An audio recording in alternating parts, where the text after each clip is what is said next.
YS99 news కి స్వాగతం. Bulletin ముందుగా హెడ్లైన్స్ చూద్దాం. మాజీ మంత్రి వైఎస్ఆర్సీపీ అధికార ప్రతినిధి ఆర్కే రోజా ప్రెస్ మీట్. కన్యకా పరమేశ్వరి అమ్మవారికి సీఎం చంద్రబాబు పట్టు వస్త్రాలు.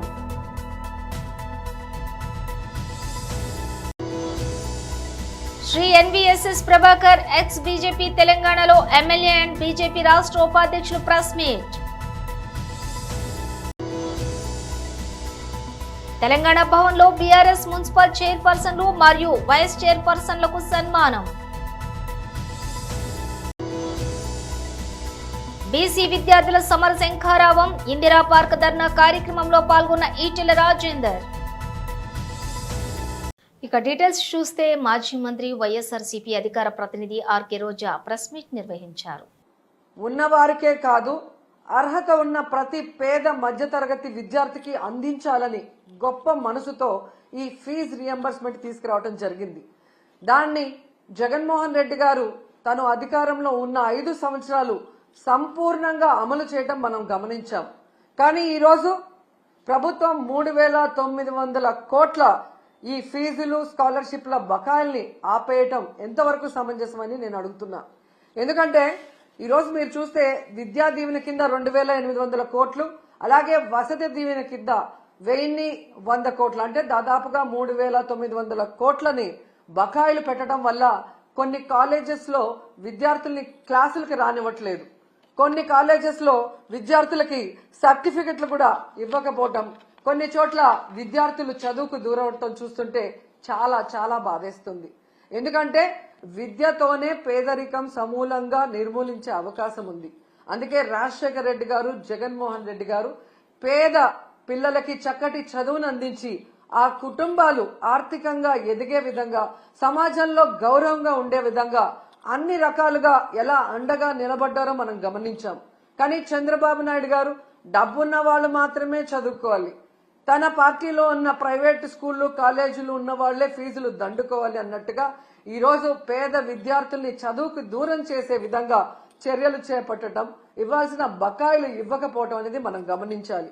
అండ్ ఈరోజు ఫీజు రియంబర్స్మెంట్ అలాగే స్కాలర్షిప్లు బకాయిలు తొందరగా చెల్లించండి అయ్యా అని అడిగితే దానికి కొంతమంది మంత్రులు మీరు బకాయిలు పెట్టలేదా, మీ ప్రభుత్వంలో బకాయిలు లేవా అని విచిత్రంగా మాట్లాడుతున్నారు.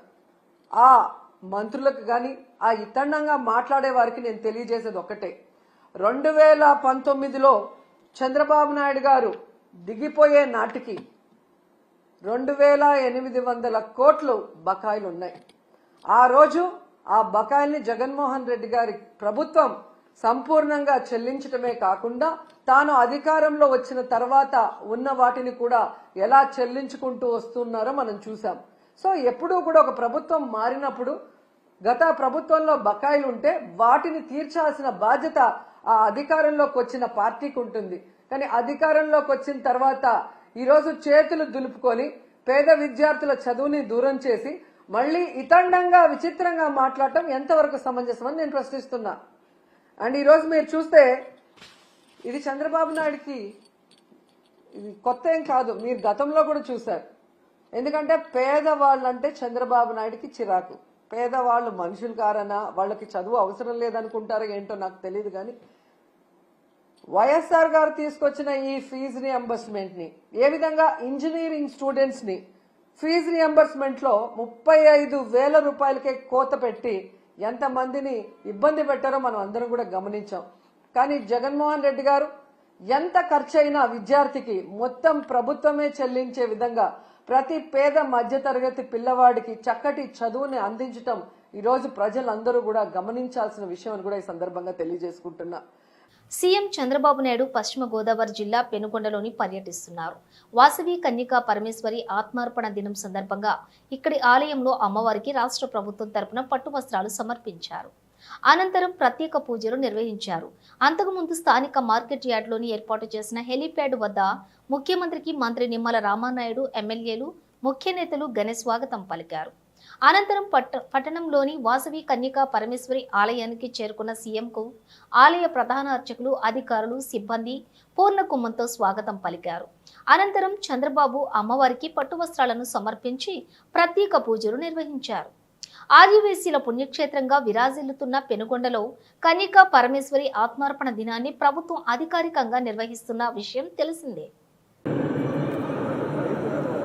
ప్రజ్ఞానంద సరస్వతి స్వామీజీ సెకండ్ క్షేత్ర పీఠాధిపతి, president Vasavi trust doctor PN Govindarajulu గారు, వాసవి ట్రస్ట్ సెక్రటరీ కోట్ల శ్రీ వెంకటరాజా గారు,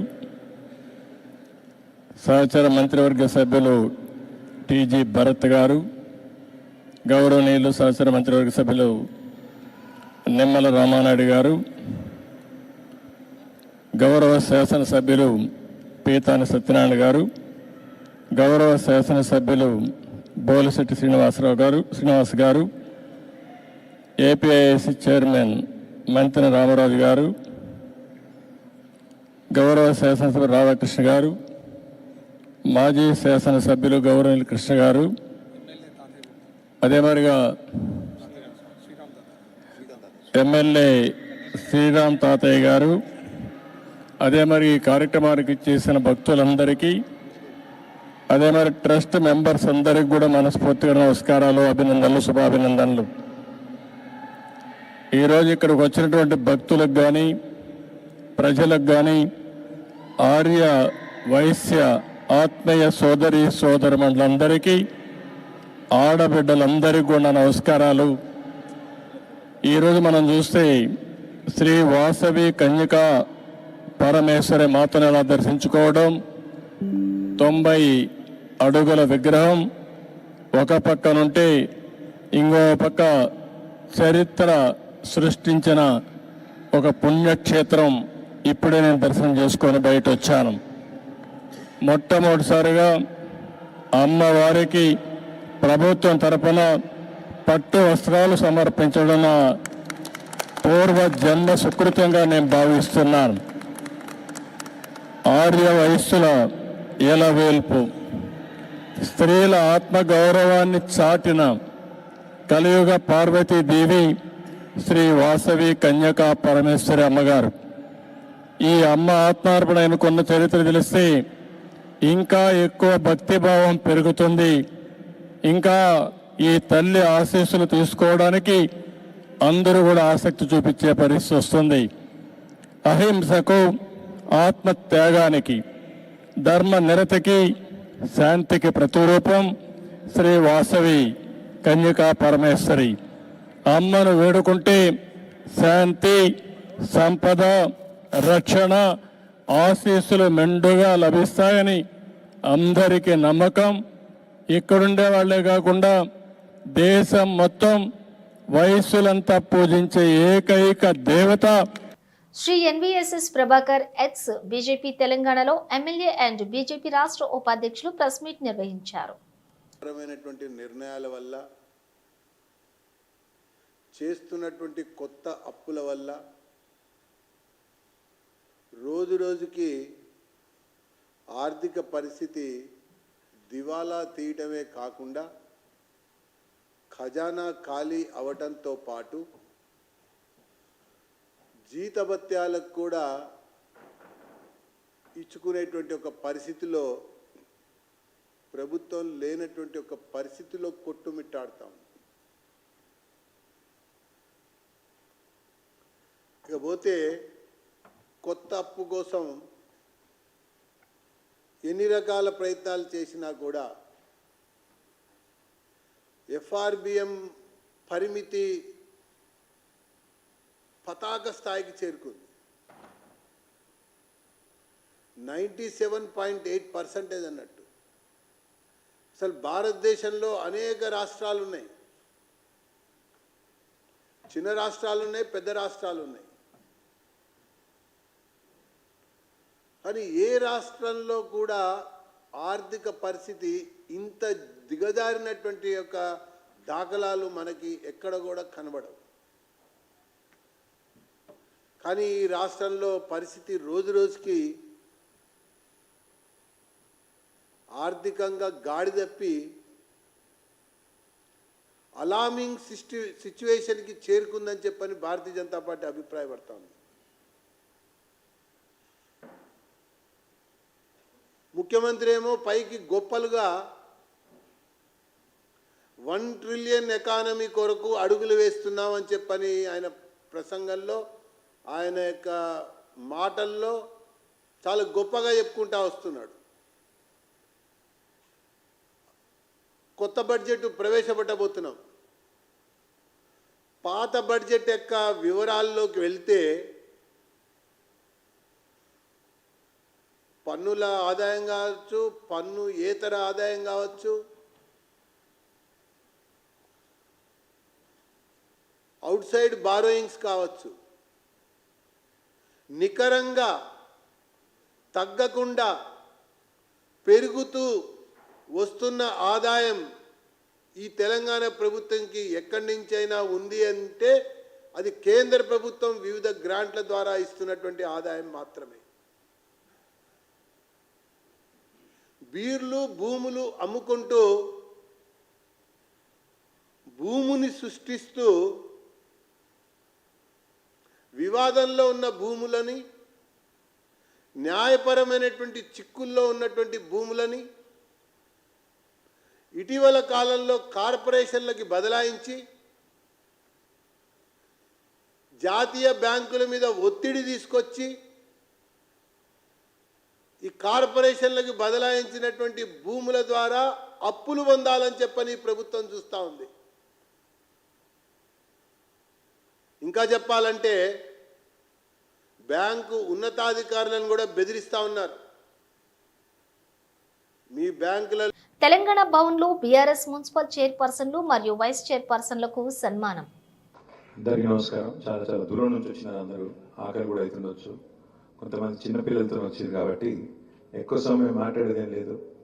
వేదిక పైన ఆసీనులైన పెద్దలు, శాసన మండలిలో ప్రతిపక్ష నాయకులు గౌరవనీయులు మసూనాచారి గారు, గౌరవ మాజీ మంత్రివర్యులు సూర్యాపేట ఎమ్మెల్యే జగదీష్ రెడ్డి గారు, గౌరవ మాజీ మంత్రివర్యులు పెద్దలు శ్రీనివాస్ గౌడ్ గారు, మాజీ మంత్రివర్యులు ఎమ్మెల్సీ గౌరవనీయులు శ్రీమతి సత్యవతి రాథోడ్ గారు, శ్రీ మహమూద్ అలీ గారు, గౌరవనీయులు మాజీ మంత్రివర్యులు ఎమ్మెల్యే పెద్దలు చామకూర మల్లారెడ్డి గారు, గౌరవ ఎమ్మెల్యే కౌశిక్ రెడ్డి గారు, మాజీ ప్రభుత్వ విప్ సోదరి అక్క సునీత మహేందర్ రెడ్డి గారు, గౌరవ ఎమ్మెల్యే సోదరుడు అలంపూర్ మా విజయుడు గారు, మాజీ ఎమ్మెల్యే జనగామ గౌరవనీయులు ముత్తిరెడ్డి గారు, గౌరవ మాజీ ఎమ్మెల్యే నకరికల్ సోదరులు చిరుమర్తి లింగయ్య గారు, మాజీ ఎమ్మెల్యే భువనగిరి శ్రీ శేఖర్ రెడ్డి గారు, మాజీ డిప్యూటీ స్పీకర్ మాజీ ఎమ్మెల్యే సోదరి మెదక్ శ్రీమతి పద్మాదేవేంద్ర రెడ్డి గారు, వంటేరు ప్రతాప్ రెడ్డి గారు, మాజీ ఫారెస్ట్ డెవలప్మెంట్ కార్పొరేషన్ చైర్మన్ గారు, మునుగోడు మాజీ ఎమ్మెల్యే కూసుకుంట్ల గారు, మల్కాజ్గిరి పార్లమెంట్ ఇన్ఛార్జ్ సోదరులు రాగిడి లక్ష్మణ్ గారు, గౌరవ శాసన మండలి సభ్యులు తమ్ముడు మనం ఈసారి ఎన్నిక తర్వాత మొట్టమొదటిసారి మహబూబ్నగర్లో లోకల్ బాడీ ఎమ్మెల్సీగా గెలిచిన తమ్ముడు నవీన్ కుమార్ రెడ్డి గారు, ఖమ్మం జిల్లా పార్టీ అధ్యక్షులు ఎమ్మెల్సీ సోదరులు తాతా మధు గారు, గౌరవనీయులు మాజీ ఎమ్మెల్యే శంకర్ నాయక్ గారు, గౌరవనీయులైన ఎమ్మెల్సీ గారు సోదరులు సేరు సుభాష్ రెడ్డి గారు, మాజీ ఎమ్మెల్యే కోరకంటి చందర్ గారు, మల్లారెడ్డి గారు అందరి పేర్లు చెప్పొద్దని అడిగా చెప్పిన ఏమనుకోకు, గౌరవనీయులైన మా తమ్ముడు చెన్నూరు మాజీ శాసనసభ్యుడు మాజీ ప్రభుత్వ విప్ గౌరవనీయులు బాల్కా సుమన్ గారు, అదేవిధంగా వేదిక ముందున్న గౌరవనీయులైన మున్సిపల్ చైర్పర్సన్లు, అదేవిధంగా డిప్యూటీ చైర్పర్సన్ వైస్ చైర్మన్లు, అదేవిధంగా మున్సిపల్ చైర్మన్లు లేడీస్ ఉంటే వాళ్ళ భర్తలు, అదేవిధంగా మున్సిపల్ చైర్మన్లు మగవాళ్ళు ఉంటే వాళ్ళ భార్యలు, వాళ్లకు పేరు పేరున ఇక్కడికి విచ్చేసిన మీ అందరికీ పేరు పేరున హృదయపూర్వకంగా నమస్కారాలు, హృదయపూర్వకంగా ధన్యవాదాలు. పదవి పోగానే మనం ప్రజలకెళ్ళి మాయం కాము, ఇక్కడ కూడా పోము, అందరం కూడా ప్రజాక్షేత్రంలోనే ఉందాం, గట్టిగా కొట్లాడదాం. మళ్ళీ తిరిగి కేసీఆర్ గారు ముఖ్యమంత్రి అయ్యేదాకా, మళ్ళీ తిరిగి మీరు మున్సిపాలిటీలు కైవసం చేసుకునేదాకా ప్రజలతోనే ఉండి కొట్లాడదాం. అయితే మీ అందరితో నా ప్రార్థన ఏంటి అంటే, చాలా సందర్భాల్లో పదవి విరమణ చేసేటప్పుడు మనకు కొంత బాధ ఉంటుంది. తాత్కాలికంగా 2-3 రోజులు, 4-5 రోజులు, వారం రోజులు బాధ ఉంటుంది. సిరిసిల్లలో మీకు గమ్మని చెప్తాను. 4 రోజుల కింద నేను ఒక ప్రోగ్రాంలో పాల్గొన్నప్పుడు మా చైర్పర్సన్ గారు, నేను, ఎందుకంటే పదవి కాలం అయిపోతుంది కదా, మిగిలిపోయిన కొబ్బరికాయలు కొట్టేద్దామని కొట్టేసిన తర్వాత పదవి విరమణ జరిగిన తెల్లారే మా మున్సిపల్ చైర్పర్సన్ గారి కుటుంబానికి సంబంధించిన ఒక షాప్ ఉంటే అదే మున్సిపల్ కమిషనర్ గారు వచ్చి సీజ్ చేసింది. జస్ట్ ఒకటే రోజు తేడా లేదు. ఎట్లుంటది అంటే పదవి ఉంటే ఎట్లుంటది, పదవి దిగిపోతే ఎట్లుంటది అంటే ఒకటే రోజులో ఫరక్ తెలుస్తుంది. కానీ బీసీ విద్యార్థుల సమర శంకారావం ఇందిరా పార్క్ ధర్నా కార్యక్రమంలో ఈటెల రాజేందర్ పాల్గొన్నారు. మా పిల్లలకు కష్టాలు తెలియవద్దని భావిస్తారు. ప్రభుత్వం ఫీ రియంబర్స్మెంటు 4 ఏళ్ళ ఇవ్వక 4 ఏళ్ళ ప్రభుత్వం అంటే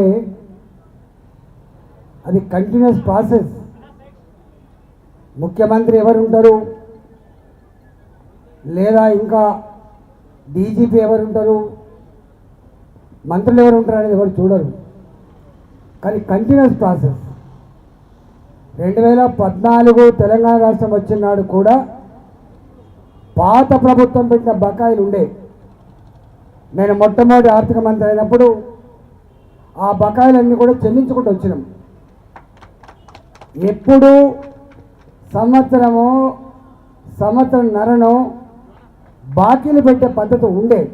2014 కంటే పూర్వం ఉన్నది, 14 తర్వాత ఉంది, ఇవాళ కూడా ఉంది. కానీ రేవంత్ రెడ్డి సర్కార్ గతంలో చెల్లించని ఫీజులు మేము చెల్లించాం అని చెప్పడమే కాకుండా సంవత్సరం అవుతుంది వాళ్ళు కూడా వచ్చి వాళ్ళు కూడా రూపాయి చెల్లించకుండా ఎస్సీ ఎస్టీ బీసీ మైనార్టీ పిల్లల కళ్ళలో మట్టి కొట్టే దుర్మార్గపు ఆలోచన మానుకో రేవంత్ రెడ్డి అని చెప్పి హెచ్చరిస్తా ఉన్నా. ఇది పార్టీల పరమైన పంచాయతీ కాదు. ప్రతి నిత్యం ఒక 20 మందో 30 మందో నా దగ్గరికి వస్తారు. అన్న మా కొడుకు ఎంసీఏ పూర్తయింది, ఎంబీఏ పూర్తయింది, ఇంజనీరింగ్ పూర్తయింది, కానీ సర్టిఫికెట్లు ఇస్తలేరు.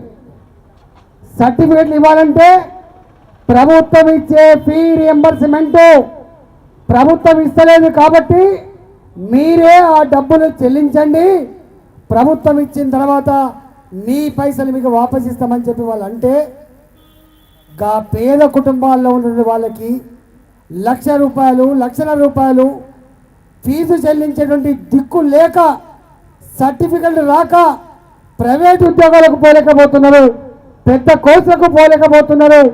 ఎవరైనా గొప్పగా చదువుకునే బిడ్డ ఉంటే బయట కంట్రీస్ కూడా పోయి చదువుకునే పరిస్థితి లేదు. ఈ విషయం నీకు అర్థమైందా రేవంత్ రెడ్డి అని చెప్పి అడుగుతా ఉన్నా.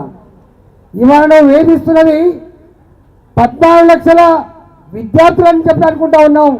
14 లక్షల కుటుంబాల్లో శాంతి లేకుండా చేస్తున్న ముఖ్యమంత్రి రేవంత్ రెడ్డి కాంగ్రెస్ పార్టీ ప్రభుత్వం అని చెప్పి హెచ్చరిస్తా ఉన్నా. కాంగ్రెస్ పార్టీ మంత్రులారా, మీరు ఎన్ని హామీలు ఇచ్చిందో ఆ హామీల జోలికి నేను పోవట్లేదు. కానీ మీరు కనుక ఫీ రియంబర్స్మెంట్ చెల్లించకపోతే ఇంతకుముందు జార్జ్ శ్రీనివాస్ గారు చెప్పినట్టుగా భారత క్రికెట్ గార్డ్ సచిన్ టెండూల్కర్ ను బీసీసీఐ సత్కరించనుంది. రేపు జరగబోయే వార్షికోత్సవంలో మాస్టర్ భాస్కర్ ను లైఫ్ టైం అచీవ్మెంట్ పురస్కారం అందజేయనున్నట్లుగా బీసీసీఐ వర్గాలు వెల్లడించాయి. CK Naidu life time achievement of the year 2024 అవార్డును సచిన్ కు ప్రదానం చేయనున్నట్లుగా బీసీసీఐ వర్గాలు పేర్కొన్నాయి. భారత క్రికెట్ కు సచిన్ ఎన్నో సేవలు అందించారని బీసీసీఐ వర్గాలు తెలిపాయి.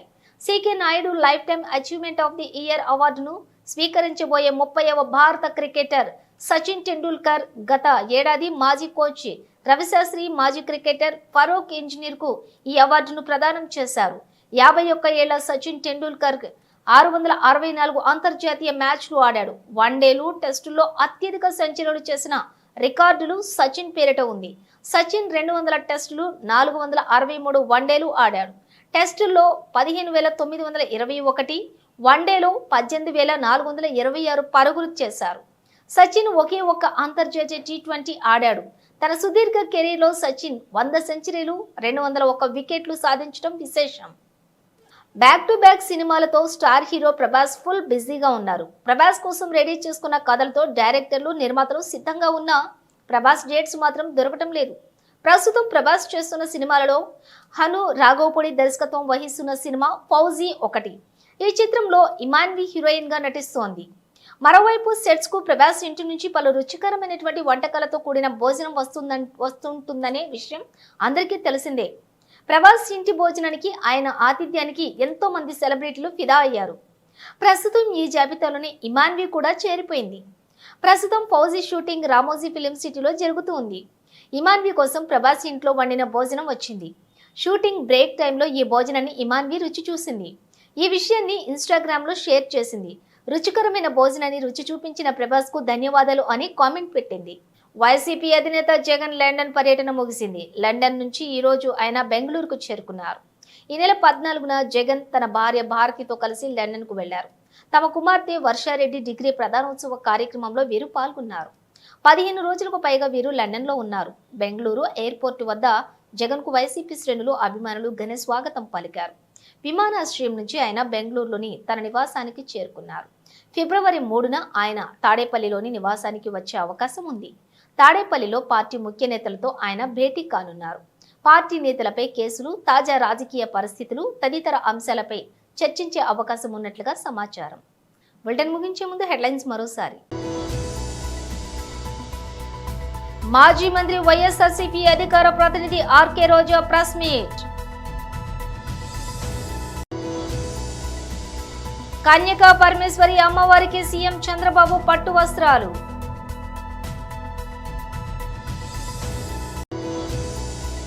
శ్రీ ఎన్వీఎస్ఎస్ ప్రభాకర్ ఎక్స్ బీజేపీ తెలంగాణలో ఎమ్మెల్యే అండ్ బీజేపీ రాష్ట్ర ఉపాధ్యక్షులు ప్రెస్ మీట్.